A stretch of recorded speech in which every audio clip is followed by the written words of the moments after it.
یا اللہ روزہ رکھیں پہلے لوگوں پر بھی فرض کیا گیا، اس امت پر بھی فرض کیا گیا ہے۔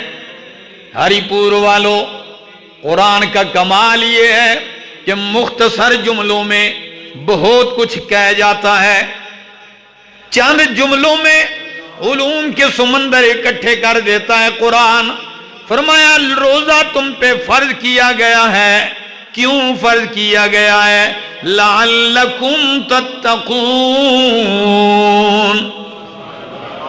فلسفہ روزے کا، حقیقت روزے کی، لعلکم تتقون۔ یاد رکھنا میرے آج اس جملے کو قرآن کریم کے روح سے، اور اگر زندگی نے وفا کی تو ایک جملہ عید والے دن کہوں گا، اور پھر آپ ربط سمجھنا۔ بلکہ کیا کہوں، عید تک کون زندہ رہتا ہے، کیا ہی دیتا ہوں۔ روزے کا فلسفہ ہے لعلکم تتقون۔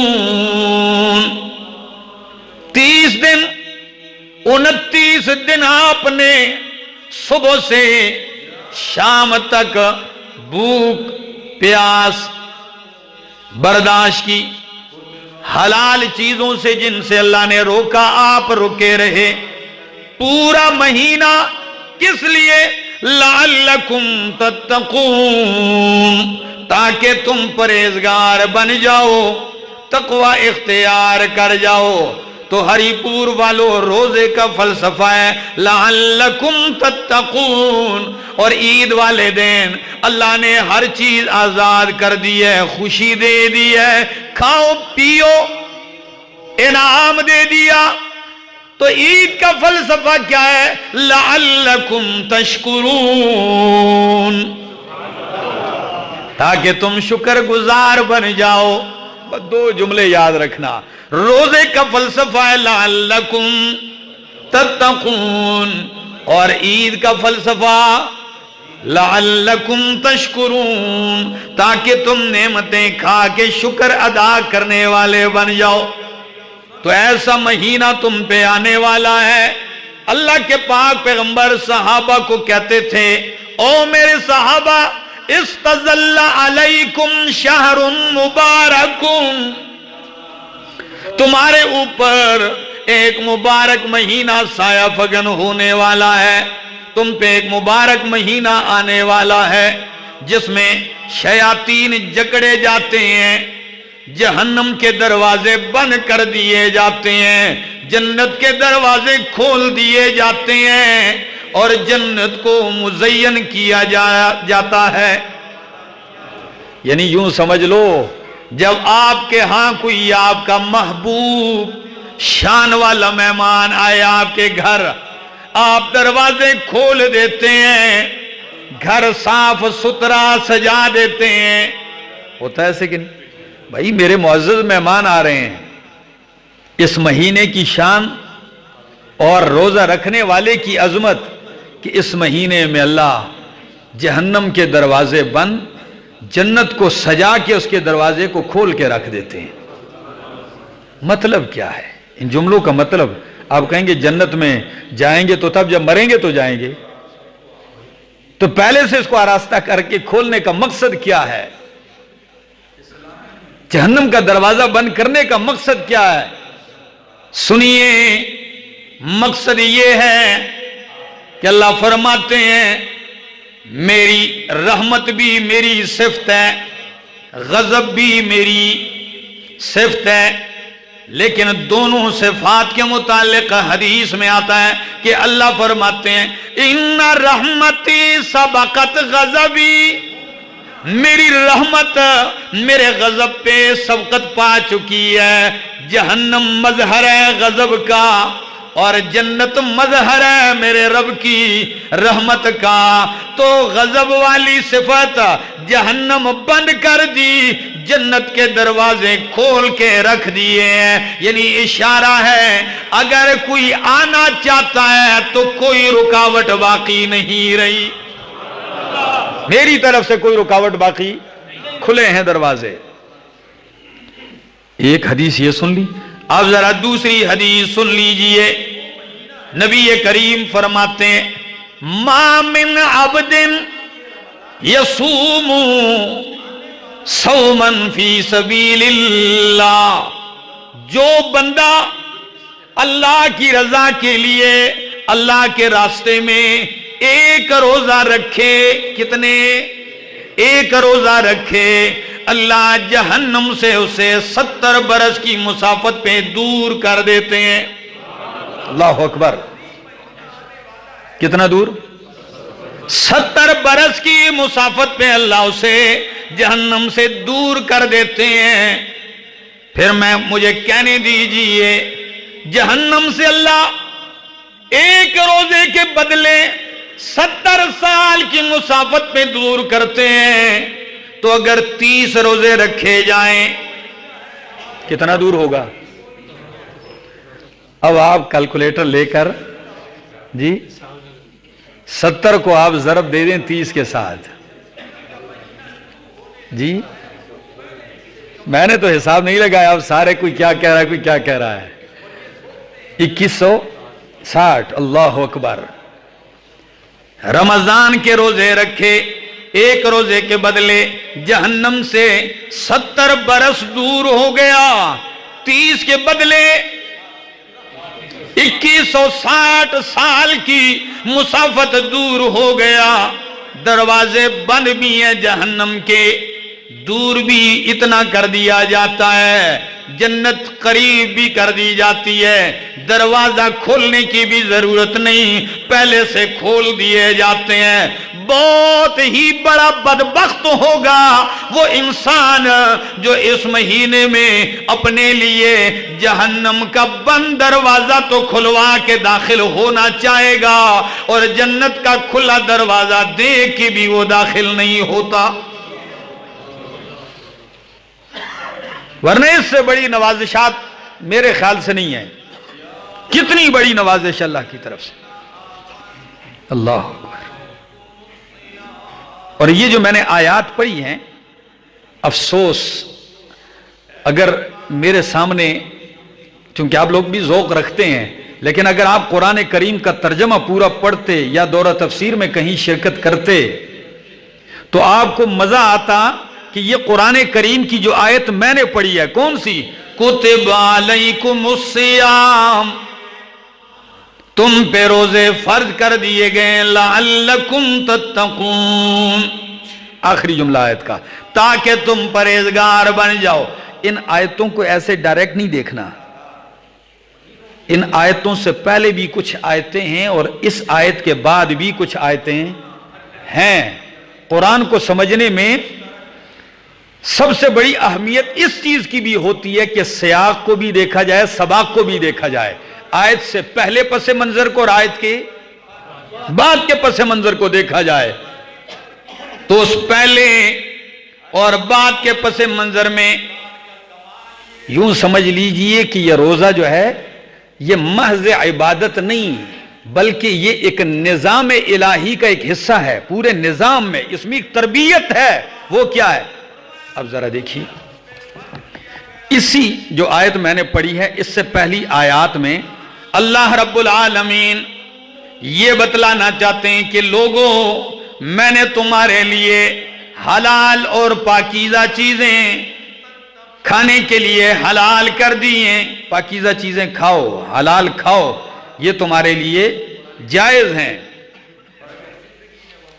اس سے پہلی آیات میں بہت ساری 2 دفعہ یہ لفظ ذکر کیا ہے کہ یہ کھاؤ، یہ پیو، یہ تمہارے لیے جائز ہے۔ اور اس کے بعد روزے کا ذکر، اور روزے کے بعد پھر ذکر ہے، وہ کیا؟ لا تأکلوا اموالکم بینکم بالباطل، اپنا مال، اپنوں کا مال آپس میں باطل طریقے سے نہ کھاؤ، اور کیس لڑ لڑ کے مقدمے حاکموں کے پاس نہ لے جاؤ تاکہ باطل مال کھا جاؤ، حرام کھا جاؤ۔ پہلے حلال کی ترغیب، پھر روزے کا حکم، آخر میں پھر حرام سے منع کر دیا، یعنی تربیت ہے۔ بتلانا یہ جا رہا ہے، بتلایا یہ جا رہا ہے کہ روزہ اصل نہیں ہے، اصل جو ہے وہ کھانا مباح ہے، بھوکا رہنا کوئی اصل چیز تو اللہ نے یہ چیزیں پیدا کیے، کھاؤ پاکیزہ حلال کھاؤ، اور بعد میں پھر حرام سے منع کر دیا۔ درمیان میں روزہ اس لیے رکھا ہے کہ رب نے جب کھانے کا کہا ہے پاکیزہ حلال کھانے کا، تو اللہ حرام سے کس طرح بچا جائے گا؟ حرام سے کس طرح بچا جائے گا؟ بچنا کیسے ہوگا؟ فرمایا کتب علیکم الصیام، ایسے ہی بچنے کا حکم نہیں دے دیا، بلکہ پہلے آپ کو ٹریننگ دی جا رہی ہے کہ میں کچھ وقت کے لیے تم پہ تمہاری محبوب اور حلال چیزیں بند کروں گا، زیادہ بھی نہیں، 1 مہینہ۔ اگر تم میری حلال اور مرغوب چیزوں سے میرے کہنے پہ باز آ گئے، اگر حلال سے باز آنا سیکھ لیا تو حرام سے باز آنے کے لیے تیار ہو جاؤ گے۔ روزے میں بندہ کس سے بچتا ہے؟ حلال سے۔ آپ نے کمایا ہے، آپ نے پکایا ہے، سامنے پڑا ہے، جی بھی چاہتا ہے، دل بھی مچل رہا ہے، کھاؤں پیوں، پیاس بھی ہے، لیکن حکم کیا ہے؟ نہیں کھانا، نہیں کھا رہے۔ بیٹھیں دسترخوان پہ، سامنے ہر نعمت ہے، نہیں لگا رہا ہاتھ، منہ میں نہیں ڈال رہا، ہونٹ خشک ہے، زبان خشک ہے، حلق خشک ہے، پیٹ کمر سے لگ گیا ہے، نہیں کھا رہا۔ یہ اس کی ٹریننگ ہے، کیا؟ کہ میرا بندہ اگر میری رضا کے لیے حلال چھوڑ سکتا ہے تو حرام کیوں نہیں چھوڑ سکتا؟ یہ ٹریننگ کیجئے اور اسی فلسفے کو اپنائیے، انشاءاللہ حرام سے بھی بچ جائے گا بندہ۔ اور ایک بات یہ بھی، اور ایک دوسری چیز بھی ہے، کوئی بڑی عجیب ہے۔ روزے کا ذکر کیا، پھر اول بھی آخر میں، درمیان میں ایک آیت داخل کر دی ہے، پہلے بھی روزہ بعد میں بھی روزہ، درمیان میں ایک آیت داخل کر دی ہے، وہ کون سی؟ اذا سألک عبادی عنی فإنی قریب۔ ہری پور والو کتنی لذت ہے اس آیت میں۔ اذا سألک عبادی عنی، جب آپ سے میرے بندے میرے بارے میں سوال کریں، پوچھیں۔ 14 مقامات قرآن کے ایسے ہیں ہری پور والو جہاں بندہ پوچھتا ہے تو اللہ فرماتے ہیں قل، پوچھا میرے بندے نے، میرے محبوب آپ جواب دیجئے۔ چند مثالیں بتا دوں جی، ذوق رکھیے ذرا۔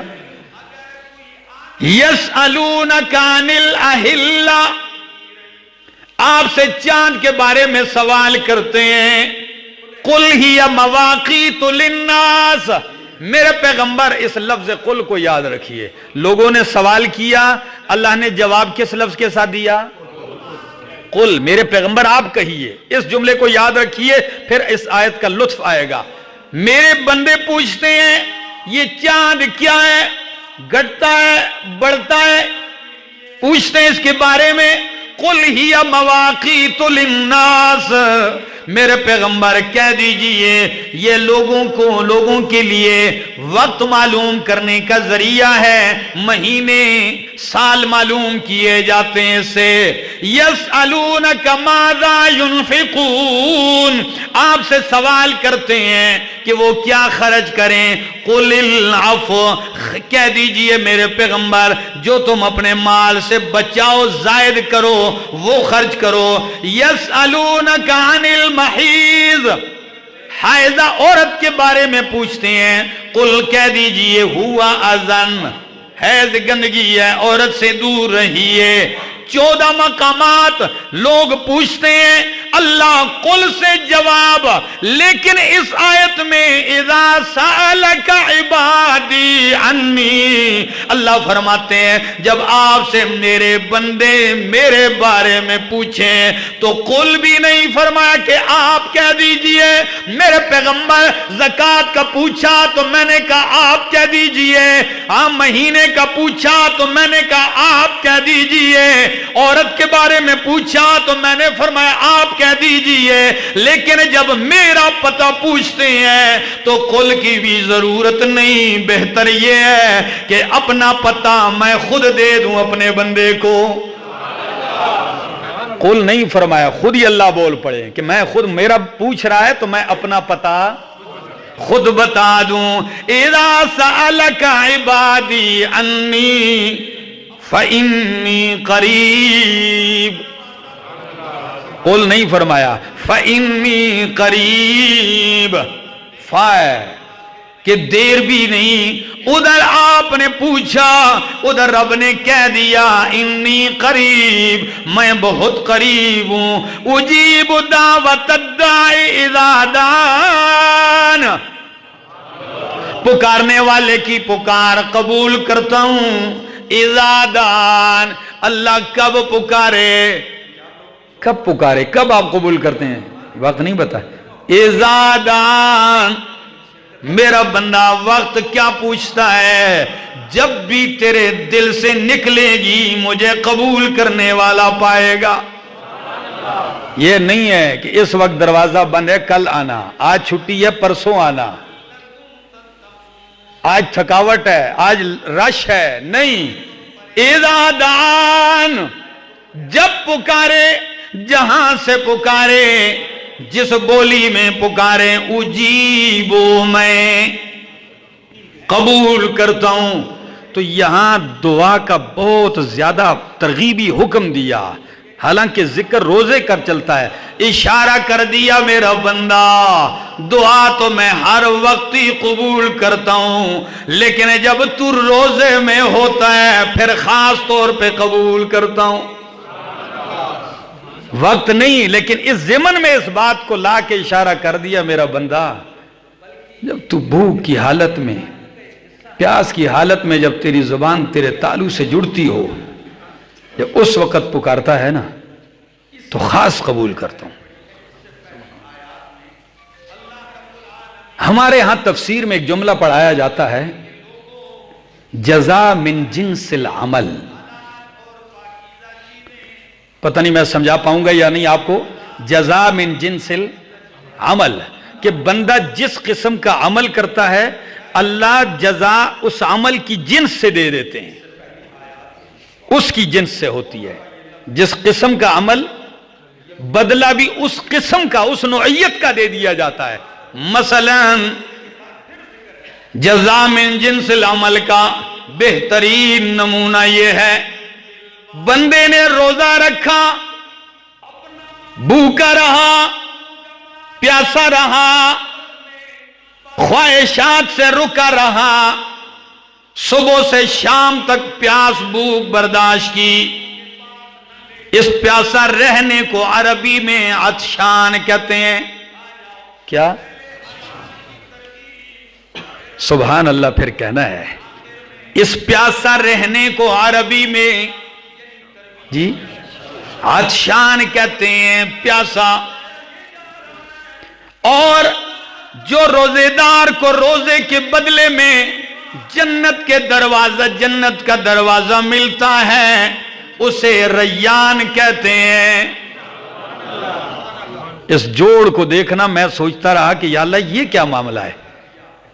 نماز والے دروازے کا نام ہے باب الصلاۃ، حج والے دروازے کا نام باب الحج ہے، جہاد والے دروازے کا نام باب الجہاد ہے، لیکن روزے کے دروازے کا نام باب الصوم. قانون کے مطابق تو یہ ہونا چاہیے تھا نا، باب الصوم. باب الصوم نہیں. اس راز کو دیکھیے کہ روزہ بھوک پیاس سے برداشت کرنے کا نام ہے عطشان. تو اللہ فرماتے ہیں تو نے دنیا میں میرے لیے پیاس برداشت کی ہے، جو میں نے جنت کا دروازہ دیا ہے اس کا نام ریان ہے۔ ریان کا معنی ہے جب بندہ خوب سیر ہو کے کھا پی لے، اسے ریان کہتے ہیں۔ جب بندہ سیر ہو جائے اسے کیا کہتے ہیں؟ اس نام میں یہ بھی ایک حکمت ہے کہ بندہ وہ شام کو تو کھا لیتا تھا، شام کے افطاری میں شربت بھی پی لیتا تھا، شام کو افطاری میں کھجور بھی کھا لیتا تھا، پیاس بھوک بجھا دیتا تھا، لیکن اللہ فرماتے ہیں میرا بندہ تیرے اس روزے کی قیمت وہ کھجور اور پانی نہیں ہے، تیرے اس روزے کو میں نے شرف قبولیت اتنا دیا ہے کہ اس پیاس اور بھوک کی سیرابی میں جس دروازے میں داخل کر کے کروں گا اس دروازے کا نام ریان ہے۔ تیری اس پیاس کو میں یہاں مٹاؤں گا، وہ جو پیاس اور بھوک برداشت کی ہے وہ یہاں مٹے گی۔ اللہ اکبر۔ سوچ رہا ہوں بہت ساری احادیث ہیں،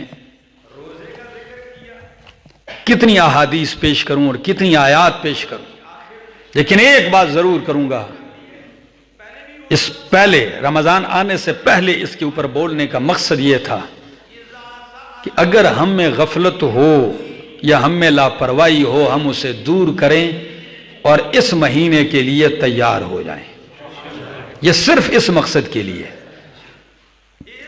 آپ اندازہ لگا لیں رمضان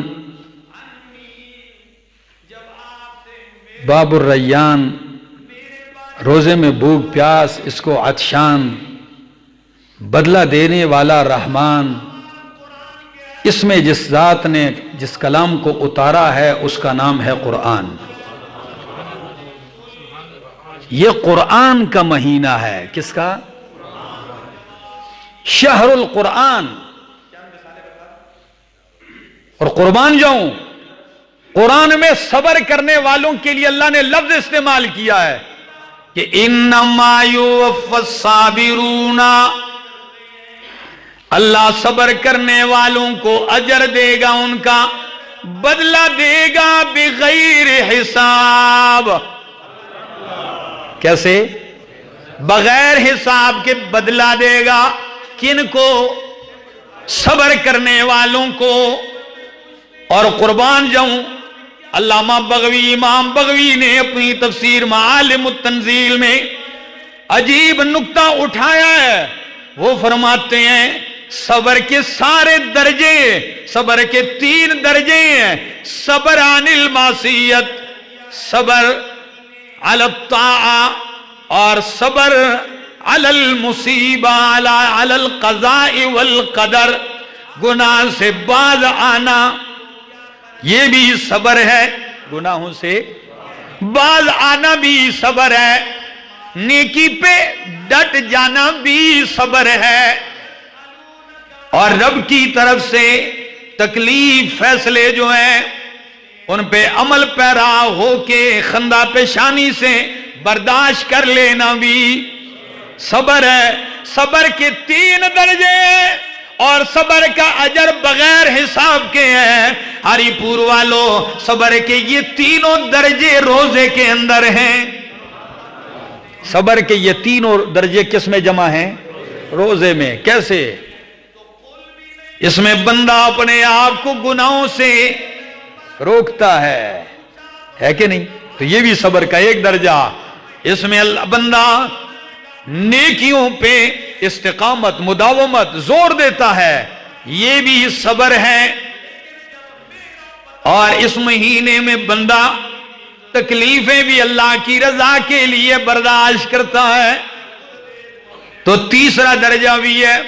اسی لیے مفسرین نے قرآن کی اس آیت کے تحت عجیب بات لکھی ہے کہ اے ایمان والو استعینوا بالصبر والصلاۃ، اے ایمان والو مدد چاہو، مدد حاصل کرو، بالصبر والصلاۃ، صبر اور نماز کے ذریعے۔ کس ذریعے سے؟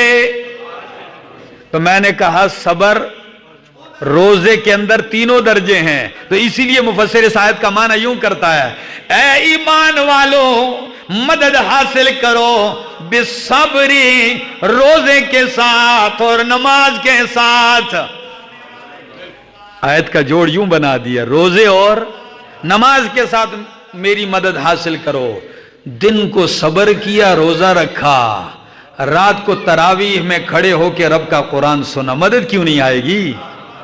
اور اس آیت کے تحت ایک جملہ کہہ دیتا ہوں، سنا دوں؟ یہ ایک آپ کو اپنا ایک تحفہ دیتا ہوں کہ جب صبر سے مراد بقول بعض مفسرین کے روزہ ہے اور حکم ہے روزے اور نماز کے ذریعے میری مدد حاصل کرو، تو پھر یہ بھی جملہ یاد رکھیے، میرے ناقص مطالعے میں اسلام کی تاریخ میں جتنی جنگیں رمضان میں ہوئی ہے کسی میں شکست نہیں ہوئی ہے. یہ کمال ہے. تاریخ اسلام میں جتنی جنگیں رمضان میں ہوئی ہیں اس میں شکست. استعینوا بالصبر، کیونکہ روزہ تھا. کیا؟ غزوہ بدر رمضان المبارک سن 2 ہجری، تعداد بھی کم ہے، اسلحہ بھی نہیں ہے بھی روزہ، ہے بھی رمضان کا مہینہ، دشمن کی تعداد کئی گنا زیادہ ہے، لیکن روزہ ہے تو فتح ہوئی کہ نہیں؟ اچھا ایک یہ دوسری مثال بھی دے دوں. فتح مکہ سن 8 ہجری، فتح مکہ ہے، یہ بھی کون سا مہینہ تھا؟ رمضان کا مہینہ تھا. اس لیے کہ روزے میں اللہ نے یہ کمال رکھا ہے. یہی وجہ ہے کہ اللہ کے پاک پیغمبر صلی اللہ تعالی علیہ وسلم فرماتے ہیں کہ اگر آپ کو کوئی برا بلا کہے، گالیاں دے، تو آپ جواب میں کہہ دیا کریں انی صائمون، میرا روزہ ہے. کیا ہے؟ کیا مطلب ہے؟ یعنی میرا روزہ مجھے تجھے بدلہ جواب دینے سے کیا کرتا ہے؟ روک رہا ہے. میرا روزہ ہے، اس نے مجھے روکا ہوا ہے. بڑی عظیم عبادت ہے. کچھ لوگوں پر یہ مشکل ہوتے، مشکل ظاہر بات ہے مشکل تو ہے، لیکن کچھ لوگوں کو اس میں لذت محسوس ہوتی ہے اور کچھ لوگوں کو اس میں مصیبت اور تکلیف محسوس کرتے ہیں. اللہ ہمیں ایسا بنا دے کہ اللہ ہمیں اس سے لذت لینے والا بنا دے. اللہ کا کوئی حکم ایسا نہیں ہے جس میں بندے کی مصلحت نہ ہو. کوئی حکم اللہ کا ایسا نہیں جس میں بندے کی مصلحت نہ ہو. علماء نے صرف روزے کی دنیاوی فائدے، جو جسمانی فائدے ہیں، دل، دماغ، روح، قلب، اس کے جو فائدے ہیں بدن کے، اس پہ مستقل کتابیں لکھی ہیں. اتنی اہمیت کا حامل ہے رمضان، اور خصوصاً قرآن کا مہینہ ہے تو قرآن سمجھ کے پڑھنے کی کوشش کیجیے ترجمے کے ساتھ. اور اگر آپ گھروں میں بیٹھے ہیں اور کوئی وقت نہیں ہے تو آپ موبائل استعمال کرتے ہیں، نیٹ استعمال کرتے ہیں. پہلے تو میں یہ کہوں گا کہ مہینہ آ گیا، اس کو بند کر دیجئے. لیکن اگر آپ استعمال کرتے ہی ہیں تو پھر قرآن کا مہینہ ہے، اس مہینے میں علماء کرام کے قرآنی دروس سنیے. اگر آپ کہیں جا نہیں سکتے تو چلو یہ ایک فائدہ اس سے ضرور حاصل کیجئے. بہت بڑا مواد پڑا ہے، دورہ تفسیر قرآن کے مکمل تفسیریں موجود ہیں آواز کے ساتھ. اردو میں ہیں، پشتو میں ہیں، عربی میں ہیں، انگریزی میں ہیں، جو بولی آپ چاہیں اس میں سیکھیے اور اپنے اوقات کو قیمتی بنائیے. اپنے کام ابھی سے آگے پیچھے کر لیجئے.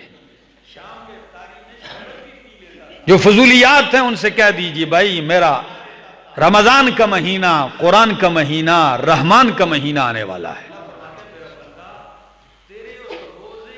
تو تیاری کریں گے. قرآن کریم کے دروس سنیے، بس اپنے اوقات اس کے لیے وقف کیجئے. اور جب پیٹ خالی ہو نا تو پھر روزے کے اندر کمال یہ ہے کہ روزہ تقوی پیدا کرتا ہے. کیا؟ اور جب تقوی پیدا ہو تو تقوی کدھر ہوتا ہے؟ اللہ کے نبی فرماتے ہیں التقوی ہاں ہونا، التقوی ہاں ہونا، تقوی یہاں ہے۔ تو جب تقوی آ گیا تو دل کا سارا زنگ، سارا میل، سارا کچیل گند جب دھو کے صاف کر دیا، اب جب دل صاف ہو گیا تو قرآن کی برسات ہوگی، آپ کو عجیب لذت آئے گی، پڑھے گا۔ قرآن پتھر پہ نہیں اترتا، قرآن کانوں پہ نہیں آتا، قرآن ادھر نہیں، قرآن اگر اترا ہے تو کدھر اترا ہے؟ دل پہ اترا۔ لیکن جب دل زنگ آلود ہو، حضرت عثمان رضی اللہ تعالیٰ عنہ قرآن کے دیوانے تھے نا، قرآن پہ مرتے تھے، تو اس محبت قرآنی کا اثر دیکھیے کہ دنیا سے جا رہے ہیں تو رب کا قرآن کھلا ہوا ہے، خون عثمان آج بھی قرآن پہ پڑا ہوا ہے، فَسَيَكْفِيكَهُمُ اللَّهِ اس آیت کے اوپر۔ تو کسی کی شہادت کا گواہ میدان ہوگا، کسی کی شہادت کا گواہ ممبر و محراب ہوگا، عثمان تیری شہادت کا گواہ رب کا قرآن ہوگا، یہ خون میں رنگین اور آگ گواہی دیں گے۔ تو حضرت عثمان کا ایک جملہ پیش کرنے لگا ہوں، کہتے ہیں لو طہورت قلوبنا، لو طہورت قلوبنا، اگر ہمارے دل پاک ہو جائیں تو یہ قرآن جتنا بھی سنیں گے قرآن سے سیر نہیں ہوں گے، جی نہیں بھرے گا، سنتے ہی جائیں گے اگر پاک ہو جائیں۔ پاک نہ ہو تو پھر ٹانگے ادھر ادھر ادھر کدے بس کر سی، تو کہیں کبھی بس کرے گا، پھر یہ ہوگا صاف، تو پھر جی نہیں چاہے گا کہ بندہ بس کرے، سنتا ہی جائے، سنتا ہی جائے۔ آپ کے ہاں پورے ملک میں رمضان کا مہینہ ہوتا ہے، تراویح میں قرآن سنایا جاتا ہے، نہ سمجھنے کے باوجود بھی کچھ لوگوں کو کتنی لذت آتی ہے، کھڑے رہتے ہیں، یہی ہے۔ تو دوستو اگر نہ سمجھنے کے باوجود ایک لذت اور مٹھاس ہے، بندہ کھڑا ہے، تو جو رب کی اس بولی کو سمجھتا بھی ہو پھر کھڑے ہو کے سنتا ہو، جی اس کی لذت اور اس کی مٹھاس کے کیا کیا نہیں۔ تو قرآن تو آیا ہی اس لیے کہ اس کو سمجھا جائے، سمجھیے، سیکھیے اور عمل کیجئے۔ انشاءاللہ زندگی نے وفا کی، اگلے جمعے یہاں سے آگے چلوں گا، اللہ عمل کرنے کی توفیق نصیب فرمائے۔ ایک بات جو میں کہہ رہا تھا، چلو وہ کہہ دیتا ہوں۔ عطا ابن ابی رباح مکے کے مفتی تھے، مکہ کے مفتی اعظم تھے، کیا نام؟ عطا ابن ابی رباح۔ آپ کہیں گے بڑے امیر ہوں گے، نہیں، عورت کے غلام تھے۔ آپ کہیں گے شاید رنگ سفید ہوگا، حد درجہ سیاہ رنگت تھی، بال حد درجے گنگریالے، وجود کا ایک حصہ بھی مفلوج ہے، آنکھ بھی خراب ہے، ایک ناک بھی، جس کو ہماری زبان میں کہتے ہیں چبی۔ یہ 6 اوصاف تاریخ میں لکھیں، یہ عطا ابن ابی رباح۔ لیکن قرآن کے مفسر، مکے کے مفتی، خلیفہ وقت گھومتے گھومتے جب نظر پڑتی ہے آ کے بیٹھ جاتے ہیں انتظار میں، اپنے بیٹوں سمیت۔ سلام پھیرا، انہوں نے نفل پڑھ رہے تھے، خلیفہ آ کے ملتا ہے، السلام علیکم، وعلیکم السلام۔ سوال کرتا ہے خلیفہ، قرآن و حدیث سے جواب، سوال کرتے ہیں کتاب و سنت سے جواب، ہر بات پہ دلائل، گفتگو ہوئی، خلیفہ اٹھنے لگا، السلام علیکم۔ خلیفہ آئے تو بندے کی کیا کیفیت ہوتی ہے جی، خود اندازہ لگا لیں۔ لیکن اس اللہ والے کی کیفیت کوئی فرق نہیں آیا، کوئی ہیبت نہیں، گفتگو ہوئی۔ جب جانے لگے تو خلیفہ سے دونوں احرام میں ملبوس بیٹے کہنے لگے، ابا جان اتنا بڑا یہ آدمی ہے، رنگت دیکھیں، چہرہ دیکھیں، بال دیکھیں، وجود دیکھیں، اس کو اتنا بھی خیال نہیں کہ دنیا کا بادشاہ اور خلیفہ آیا ہے۔ اتنی لاپرواہی سے آپ سے گفتگو اور باتیں. بیٹوں نے یہ کہا تو باپ کا جواب سنیے. فرمایا بیٹو جو کمیاں تم نے بیان کی ان ساری چیزوں کے باوجود یہ غلام بھی ہے. تم نے تو کالا کہا، رنگ ایسا ہے، چہرہ ایسا ہے، ان ساری چیزوں کے باوجود یہ ہے بھی کیا؟ غلام ہے. لیکن فرمایا بیٹو یہ رب کے قرآن کا اور نبی کے فرمان کا عالم ہے تو علم وہ دولت ہے جو غلام کو بادشاہ کے برابر کر دیتا ہے. تو سن لیجئے، تم نے کہا یہ غلام ہے، تمہارا باپ خلیفہ ہے تو تمہارا باپ اس کا غلام ہے. وہ عطا ابن ابی رباح کا ایک جملہ ہے، میں نے کہا روزے میں دعا قبول ہوتی ہے، ایک نکتہ ہے. وہ کہتے ہیں 3 دفعہ ہری پور والوں، جب بھی کوئی بندہ 3 دفعہ اپنے مالک کی بارگاہ میں ہاتھ اٹھا کے صرف 3 دفعہ یہ کہے یا رب یا رب یا رب، اے میرے رب اے میرے رب اے میرے رب. کتنی دفعہ؟ 3 دفعہ جب رب رب کہہ کے التجا کرتا ہے تو اللہ نظر اللہ الیہ، اللہ اس پہ نظر کرم ضرور ڈالتے ہیں. کتنی دفعہ؟ 3 دفعہ یا رب کہے سوال ہی نہیں پیدا، اللہ ضرور اس کی طرف ایک نگاہ کرم ڈالتے ہیں. جی میرا بندہ. دلیل کیا ہے؟ آپ کہیں گے عطا ابن ابی رباح کی بات ہے. دلیل سمجھ قرآن کی. کہتے ہیں دلیل سورہ آل عمران آیت 193 تا 95، یہ دلیل ہے. کون سی؟ فرمایا ربنا اننا سمعنا منادیا ینادی للایمان ان آمنوا بربکم فآمنا ربنا فاغفر لنا ذنوبنا وکفر عنا سیئاتنا وتوفنا مع الابرار ربنا وآتنا ما وعدتنا على رسلک. ان میں 3 مرتبہ ربنا ربنا ہے. کتنی دفعہ؟ 3 دفعہ. ربنا اننا سمعنا، دوسرا ربنا فاغفر لنا، تیسرا ربنا وآتنا ما وعدتنا. جب 3 دفعہ ربنا کہا تو جواب کیا ہے؟ فاستجاب لهم ربهم. کتنی دفعہ رب کہا؟